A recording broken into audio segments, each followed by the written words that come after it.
How many times have you looked at your business and thought, hey, how is a customer going to interact with everything that I have in place? And what is the experience they're going to get from the moment they buy the product to the moment it arrives at their doorstep or they walk out the door? What does that look like? And how many times have you maybe bought a new tool or a system thinking it's going to help? And all of a sudden your customers are, hey, we hate you. We hate the system. This is terrible.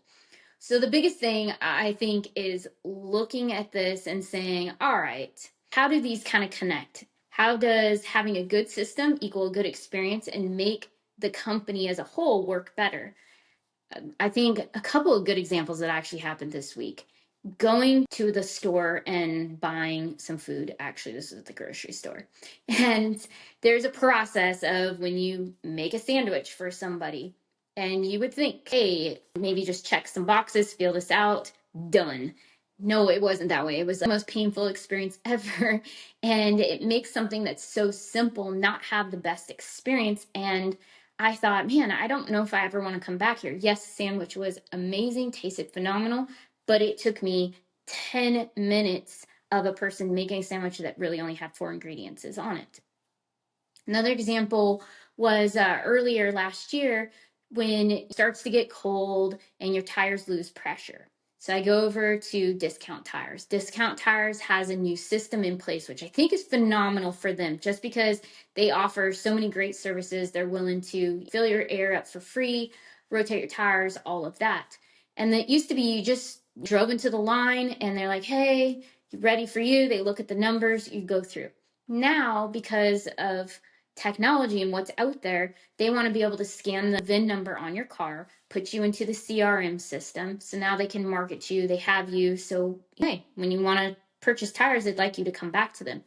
However, a very simple process that should probably take no more than 2 minutes to get you in was one of those. I think it was a 20-minute in, and the service didn't get completed quickly. Because normally when you go get your tires filled, in and out in 5 minutes?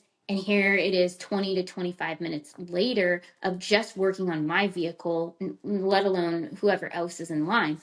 And so when you look at the systems this way, yes, it's really great on the back end for them. They're capturing all of this information. They can do a lot with it marketing wise and look at statistics and a multitude of different things.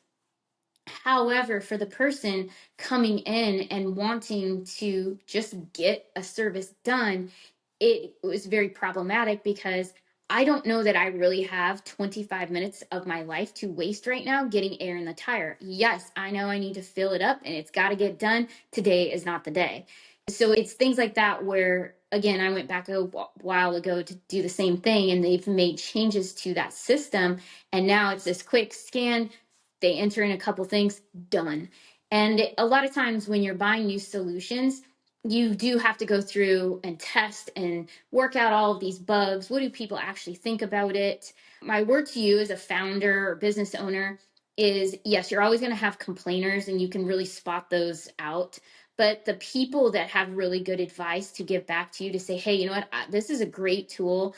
Maybe add this to it, or could you change it where it's just slightly different? And those I think are what allows a business to really grow in that respect, because you are servicing a customer and end user, and whatever tools you use that touch them, it needs to be a clean process so that they understand what's happening and it's done well versus, hey, it's really helping you and it's painful on the other side.